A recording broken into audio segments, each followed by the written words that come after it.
In this guide, I'm going to show you how you can move your Instagram account to a new phone. Before we do get into this guide, make sure to like the video and subscribe to the channel with all notifications on. It really does help the channel and it lets us know that you want more content like this. We'd greatly appreciate it. And if at any point through this guide you did have any questions, just ask them down in the comment section below and we could help you out further. I'm going to be doing my best to reply to every single comment down there. But first things first, once you're on your new phone, and I would recommend just starting this on your new device, just go ahead and open up the App Store, Google Play Store, download Instagram on that new device, and once it's opened up, go ahead and open up the app, and you'll be in the login screen where you can enter in either your username, your email, your phone number, along with your password. If you did forget your password, just tap forgot password, and of course follow the steps to reset it. But once you're logging in, your account will be fully available on your new phone.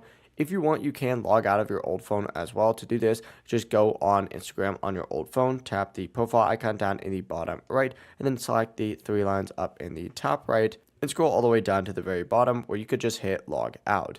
As soon as you do that, you are completely good to go. If you guys did have any questions though, just ask them down in the comment section below and we could help you out further. I'm going to be doing my best to reply to every single comment down there. Before you do leave this guide, make sure to like the video and subscribe to the channel with all notifications on. It really does help us out and it lets us know that you want more content like this. We'd greatly appreciate it. Have a great rest of your day though. Peace.